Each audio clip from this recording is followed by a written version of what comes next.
여러분 평안하셨습니까? 오늘도 톰 라이트 신학을 소개하는 영상을 시작하겠습니다.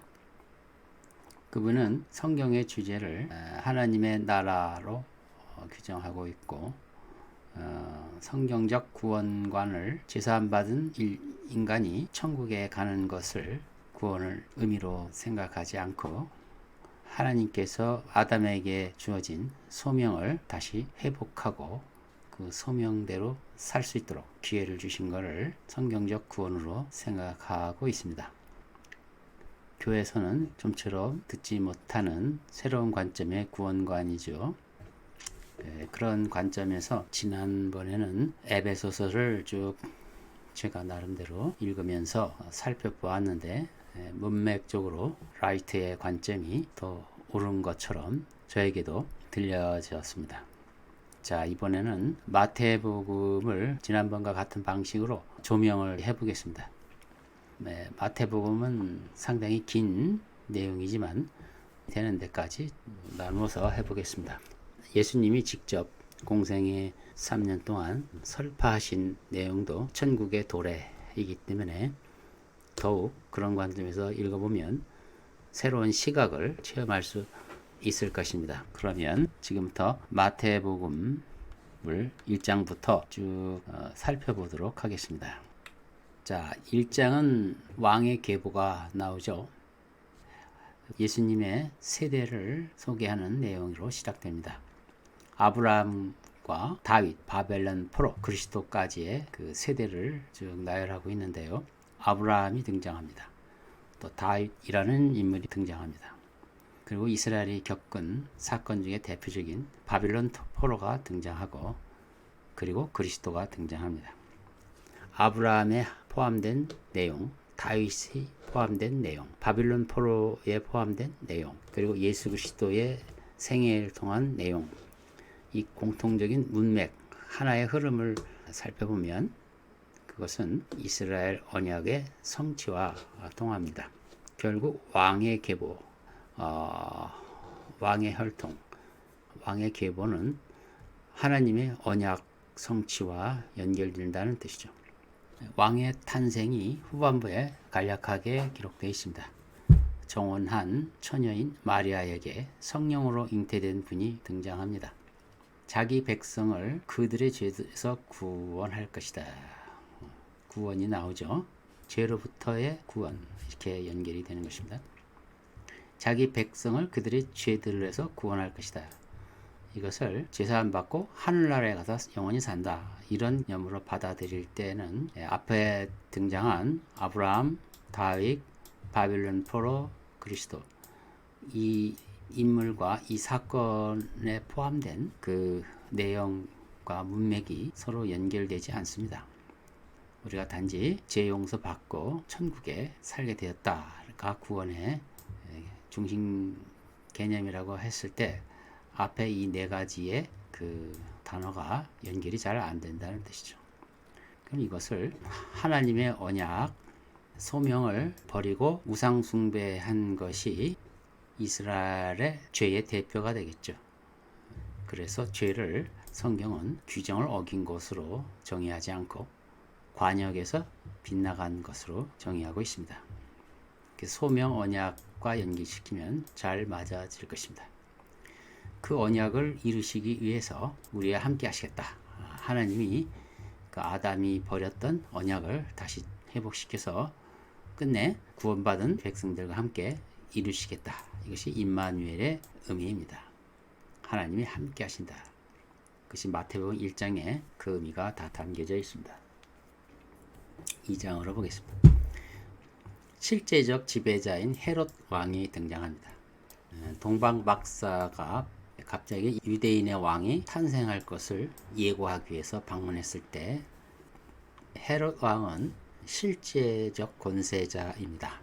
이때 왕의 탄생을 듣습니다. 결국 이 2장은 헤롯 왕이 새로운 왕의 탄생을 극렬히 반대하는 내용으로 되어 있는데 이 본문의 문맥의 초점은 헤롯 왕이 참 악한 인물이구나. 하나님을 반대하는 사람이네. 이런 것이 초점이 아니고 새로운 나라가 등장하는 것은 실제적인 천국의 도래였구나. 이렇게 이해를 하라는 거죠. 실제적인 지배자가 이토록 극렬하게 반대하는 이유는 그 새로 올 천국이 실제적인 나라이기 때문에 그런 것입니다. 만약 이 나라가 영적인 나라라든가 현실과는 관계없는 신비적이라든가 종교적이라든가 고차원적인 철학적인 상징적인 형이상학적인 실제적인 삶과 실제적인 권세와 실제적인 정치와 실제적인 경제와 이와 무관한 나라라면 실제 지배자인 세상 왕이 그렇게 극심하게 반대하지 않습니다. 그러니까 마태복음 2장은 천국의 도래는 실제적인 나라의 도래다. 이것을 말해주기 위해서 헤롯 왕의 극심한 반대가 기록된 것입니다. 새로 탄생할 그 왕은 이스라엘 백성을 통치할 것이라고 동방 박사가 예언을 합니다. 그러자 헤롯은 짐짓 자기도 그를 기다렸다는 듯이 나도 그에게 경배하게 하라 하며 약속을 했지만 실제적으로는 거부를 했죠. 피할 수 없는 운명적인 관계다. 세상 권세가 그것을 직감하고 거부하는 것입니다. 그래서 아이들 학살극도 서슴지 않습니다. 권력이 나라가 잃을 것 같다. 나라가 잃어버릴 것 같다. 새로운 나라가 침략해온다 했을 때 전쟁이 선포되면 완전히 새로운 모드로 급변하게 되죠. 아이들 학살극은 그렇게 보시면 됩니다. 천국이 도래했기 때문에 세상 나라의 왕이 그것을 극렬하게 막아야 하기 때문에 아이들까지 희생시키는 것을 눈 하나 깜짝하지 않고 실행하는 것입니다. 여기서 우리 한 가지 더 알아야 될 것은 우리가 알고 있는 세상신, 권력의 핵심, 권력을 지배하는 세상 신들은 이처럼 폭력적이다. 권력을 얻기 위해서 폭력적이다는 사실을 꼭 기억하셔야 됩니다. 바벨론 우상신을 기억하십시오. 바벨론 신은 고대의 어느 한 나라의 특별한 신으로 생각하지 마시고 세상 신을 대표하는 그런 신인 것입니다. 여기에 우리 한 가지 더 짚고 넘어가야 할 내용은 이 세상 나라와의 충돌에서 힘으로 맞서지 않는 하나님의 나라라는 독특한 특징이 하나 비춰집니다. 드디어 마태복음 3장에서는 그렇게 태어나신 예수께서 30세가 되어 이제 새로운 삶을 시작합니다. 이때 미리 예수님을 증거하기 위해서 침례인 요한이 등장합니다. 그를 성경에서는 광야에서 외치는 자의 소리라. 그의 메시지는 회개하라입니다. 무엇을 회개하라 하는 것인가? 근본적으로는 하나님에 대한 지금까지 가지고 있었던 신관, 하나님에 대한 이해, 하나님에 대한 관점, 이것을 완전히 버리라. 천국이 가까웠다. 하나님이 오신다는 거죠. 하나님이 이제 오셔서 등장하실 것이다. 지금까지 너희들이 가지고 있는 하나님에 대한 잘못된 생각들을 버리라. 즉 그동안 이스라엘 백성들이 포로를 통해서 우상신들 지배 아래 여러 해를 지내서 이 모양 저 모양으로 그 세상 신들의 개념에 매우 동화되어 있었습니다. 오래도록 하나님이 국가를 회복시켜 주시지 않은 것들로 인해서 많은 오해도 사실 그들이 가지고 있었습니다. 또한 우리가 이토록 혹독한 고난을 당하는 것이 철저하게 율법을 실행하지 못했다고 생각을 해서 하나님을 무척 두려우신 하나님, 이런 식으로 어느덧 두려운 폭력을 일삼는 이방신과 같은 개념으로 유대인들도 하나님을 이렇게 생각해 왔었습니다. 그러한 시대적 상황에서 회개하라고 침례안이 외칠 때는 이런저런 자잘한 것은 둘째고 무엇보다도 하나님이 오실 때 그분을 맞이할 마음의 준비를 하라. 이것이 핵심인 것입니다. 이때 침례를 주셔야 할 분이신 예수님이 침례를 받기 위해서 요한 앞에 섭니다. 이것도 하나님의 나라의 등장이 참으로 독특한 방식으로 등장한다는 사실, 이교도 신들과 다르죠. 매우 다릅니다. 자, 마태복음 4장은 예수님께서 광야에서 시험받은 내용이 나와요. 구체적인 내용을 다룰 수는 없고요. 이 의미를 간략하게 짚고 넘어가겠습니다. 이것은 아담이 동산에서 시험을 받았는데 실패했죠. 하나님이 주신 소명을 잘 따를 수 있는가, 그 신실성을 체크하기 위해서 마련해 주셨던 시험에 아담은 실패했습니다. 실패한 아담, 이 소명에 실패한 아담의 위치에서 둘째 아담, 마지막 아담으로 오신 예수님이 다시 시험 받으신 것입니다. 하나님의 형상으로서 창조의 목적을 회복하기 위한 인류의 존재 목적, 이거의 시작점을 다시 이 광야의 시험에서 예수님을 통해서 이루신 것입니다. 그 시험을 잘 마치시고 갈릴리 지방을 순회하셨습니다. 이때 예수님은 회개하라 천국이 가까웠느니라 메시지를 선포합니다. 물론 침례 요한도 똑같은 메시지를 전합니다. 그래서 결국 복음이라고 하는 것은 천국이 이 땅에 왔다가 복음의 핵심인 것입니다. 천국이 이 땅에 왔다. 하나님 나라가 이 땅에 온다가 기쁜 소식입니다. 이것은 나라가 왔다는 것은 당연히 왕이 임하시는 거죠. 실제 왕이 오셨다는 뜻이죠. 이스라엘 백성에게 주시는 메시지이지만 복음 전체를 봤을 때는 인류에게 주는 메시지인 것입니다. 천국에 가까웠다 하는 것은 단지 이스라엘 민족신, 이스라엘만에 국한한 하나님 나라를 의미하는 것이 아니고 인류 전체에 대한 초청이었던 것입니다. 하나님의 형상인 인류여 나를 따르라. 우리 하나님의 나라를 되찾아야 하지 않겠는가. 이제 이런 내용으로 시작했던 것입니다. 마태복음 5장은 제자들을 앉혀놓고 제자들과 따르는 무리들을 앉혀놓고 산상에서 설교하신 내용입니다. 이것은 앞으로 전개될 천국은 어떤 성격의 나라인지, 또 거기에 속한 리더로서 일을 해야 할 제자들은 어떤 자세로 주님을 따라야 할지가 나와 있습니다. 5장의 맨 처음에 보면 가난한 자, 애통한 자, 온유한 자, 굶주린 자, 자비와 순결, 화평, 핍박, 박해, 이러한 내용들로 나옵니다. 이게 팔복 설교의 내용이죠. 이렇게 특징 지어지는 삶이 곧 제자들의 삶이고, 이 천국이 임하고 천국이 확장되어지는 과정에서 고난을 미리 예고하고 있는 것입니다. 천국의 확장이 왜 고난과 연결이 되냐면 세상 나라와 하늘 나라가 충돌을 하기 때문에 그렇습니다. 극심한 반대를 충분히 예상을 해야 되는 것입니다.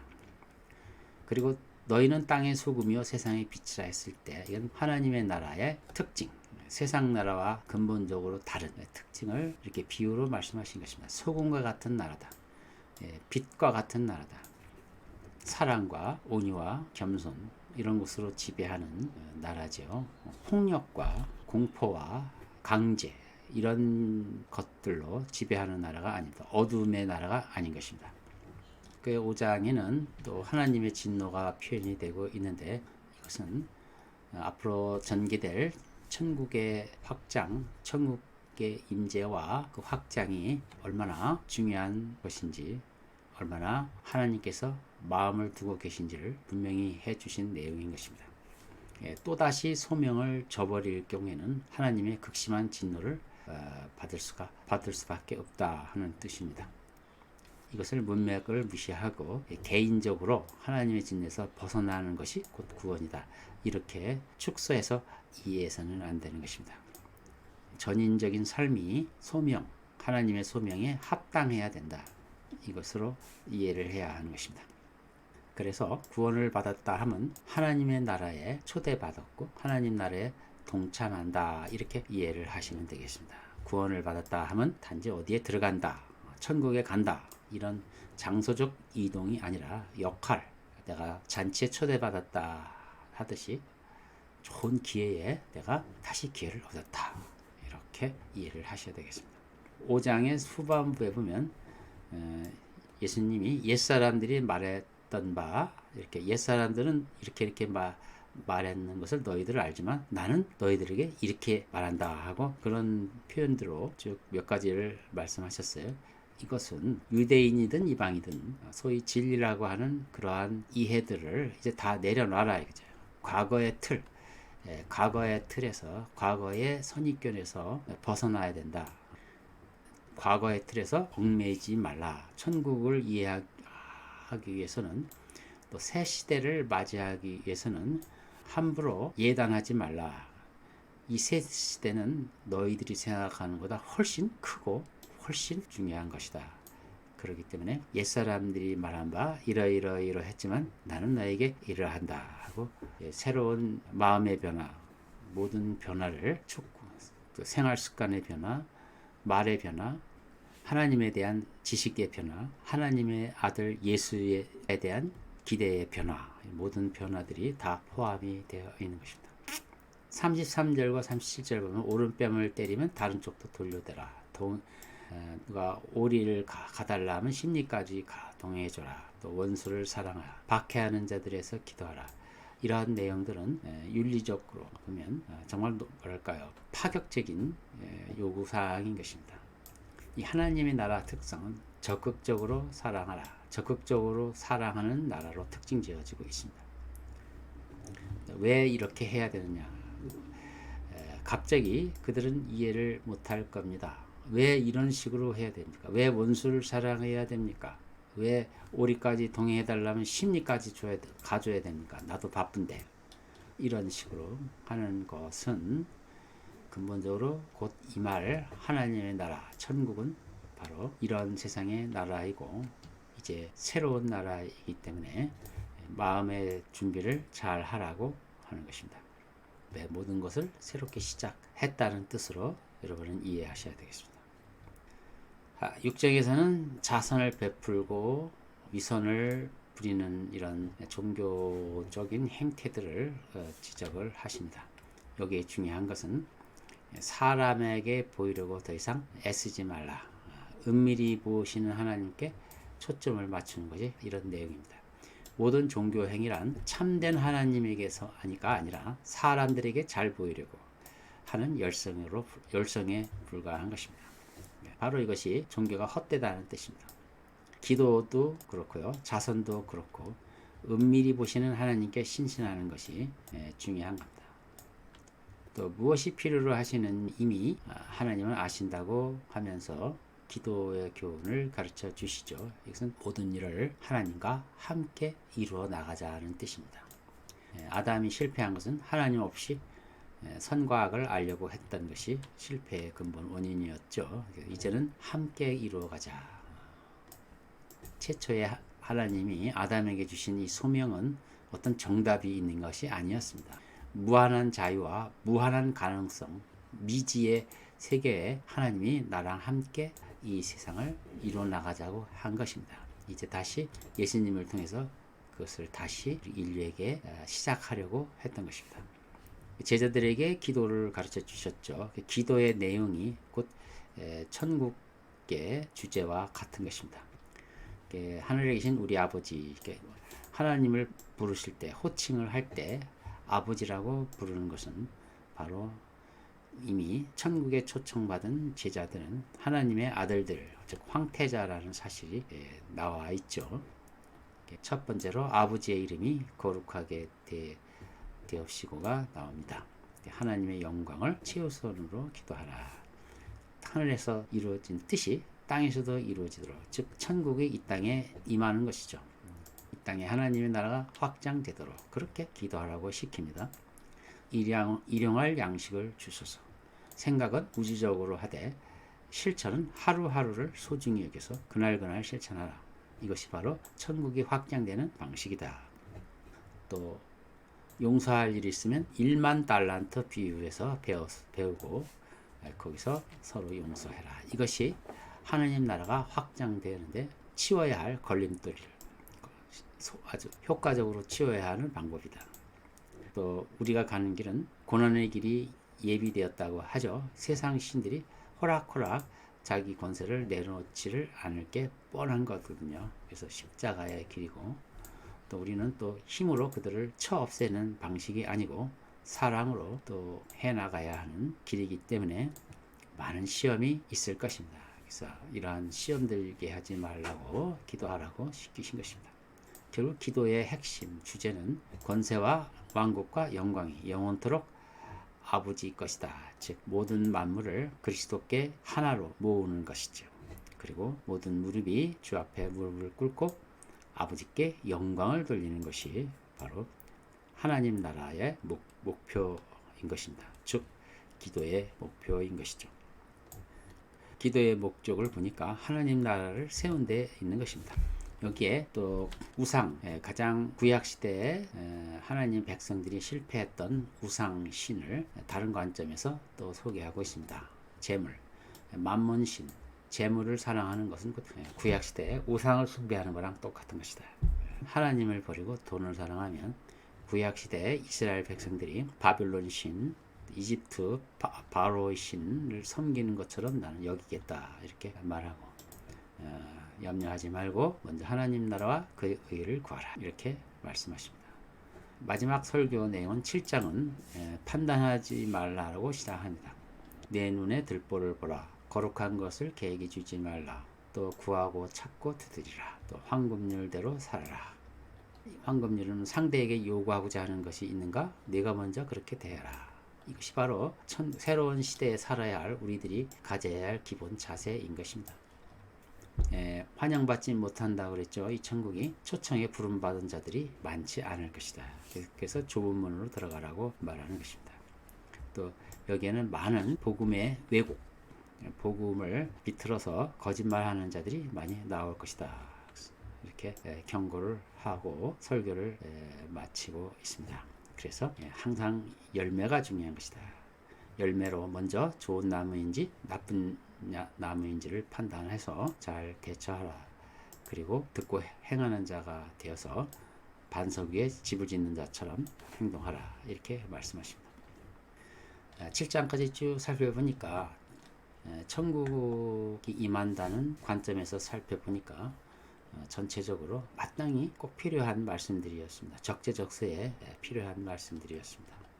8장에서는 실제로 예수님이 사역을 하고 하시는 내용들이 쭉 나와요. 큰 무리가 따랐고 문둥병자가 죽기로 와서 고침을 받는 장면이 나옵니다. 이 문둥병자가 주님께 와서 원하시면 깨끗하게 할 수 있습니다라고 얘기를 하니까 예수님이 분명히 말씀하시는 내가 원하노라. 바로 이 새로 도래할 하나님 나라는 바로 이러한 것입니다. 우리의 근본적인 문제, 문둥병, 모든 문제들이 고침받기를 원하는, 고침받는 곳이 천국입니다. 하나님이 원하시기 때문에 그렇습니다. 이것은 하나님 나라가 가까웠다는 선포와 함께 일어난 사건이기 때문에 하나님의 나라 성격을 그대로 대변해주는 상징적인 사건이기도 합니다. 결국 하나님이 인간을 향해서 먼저 화해의 제스처를 하신 거죠. 화해의 손길을 내미신 것입니다. 새 시대를 열기 위한 대사면이 시작이 된 것입니다. 이 대사면은 지금도 지속되고 있습니다. 예수님 특별히 그 고침받은 문둥병자에게 제사장이가 가서 증거를 삼으라고 하신 목적은 이 천국이 실제로 임했음을 당시에 제사장들에게도 강력하게 알려주시기 위한 것이었습니다. 하늘의 권세가 임했다. 더 이상 세상 권세에 아부하지 말라. 이런 뜻이겠죠. 그들이 정말 진실한 하나님의 종이라면 누구보다도 기뻐했어야 했습니다. 그러나 결과는 정반대입니다. 그들은 결국 그들의 행동을 통해서 마귀의 종들임을 드러냈죠. 이 천국의 임재는 모든 선입견을 무색케 할 만큼 급진적인 것입니다. 하나님의 복음은 이처럼 급진적인 것입니다. 도저히 이 복음을 듣고 좌냐 우를 선택할 수밖에 없을 만큼 급진적인 내용인 것입니다. 제사장들은 고민을 했을 것입니다. 그들은 마귀 편에 서서 거기에 합당한 벌을 받았습니다. 이어서 이방인 백부장이 은혜를 입는 사건이 나오죠. 이때 가장 핵심적인 내용은 그 백부장이 이방인임에도 불구하고 예수님을 문자 그대로의 권세자로, 즉 왕으로 인정했다는 사실입니다. 새로운 나라의 통치자로 본 것이죠. 그는 진정으로 하나님 나라가 가까웠음을 알고 있었습니다. 그래서 참된 신앙이란 하나님 나라 임재를 실제로 받아들이느냐 안 받아들이느냐에 따라 판가름이 난다는 사실을 꼭 기억하시기 바랍니다. 성경을 얼마나 아느냐가 중요한 게 아니고요. 하나님 나라 임재를 실제로 현실에서 받아들이냐 안 받아들이냐에 따라서 참된 신앙이 결정된다. 바리새인들은 지금 왕으로 오신 예수님을 원치 않았습니다. 왜냐하면 그들은 세상 권세들과 친구가 되어 있었습니다. 이원론은 바로 그런 얄팍한 술수에 불과합니다. 자기는 영적인 지식과 영적인 것들로 확보함으로써 나는 영적인 사람이라고 하면서 동시에 세상 권세자하고 대치하는 것 같지만 사실은 서로 친구 삼아 상부상조하는 그런 관계, 그렇게 교묘하게 이중적 행동을 하는 모습들이 바로 이런 것입니다. 무엇이 바로 이원론적 세계관, 이원론적 신앙관에서 나올 수 있는 것들입니다. 그러니까 이원론은 절대로 성경적이지 않습니다. 바로 이런 함정에 빠질 때 왕국의 자녀들은 추방당하는 반전이 일어난다고 예수님이 분명히 경고하고 계십니다. 예수님은 계속 많은 병자를 고쳐주십니다. 결국 하나님 나라는 친히 연약함을 맡으시는 방식으로 질병을 짊어지심으로 확장이 되고 있습니다. 그래서 병자에게 베푸시는 봉사일은 하나님 나라의 주요 표지입니다. 1장에 흑암에 앉은 자들이 즐거워하리라. 당연한 내용입니다. 흑암에 앉은 자들이 즐거워하는 것은 이렇게 하나님 나라는 스스로 낮은 자를 베풀고 섬기고 봉사하는 나라이기 때문에 그런 것입니다. 자, 이렇게 병자를 고치고 섬기시면서 동시에 놀라운 일을 하십니다. 폭풍우를 잠잠케 하시는 것입니다. 매우 상징적인 의미인데 하나님 나라 임재로 인해서 세상 권세가 무릎 꿇게 된다는 것을 극명하게 보여주신 사건입니다.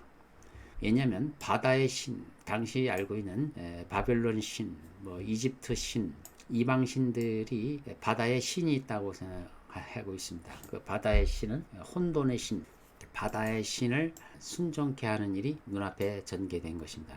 그래서 마귀들이 굴복하고 쫓겨나는 광경을 보여주는 것이고 놀라운 사건이었죠. 또 거로사 성읍에 또 들어가셨는데 그 사람들이 거부하는 사건도 있죠. 하나님 나라가 왔다 했을 때 그것이 당장 현실에서 살기 바쁜 사람들, 안주하는 사람들 입장에서는 귀찮은 일이죠. 그래서 하나님 나라가 온 거에 대해서 거부하는 자들이 등장하게 됩니다. 앞으로 복음을 듣고 많은 사람들이 거부할 것을 시사하고 있습니다.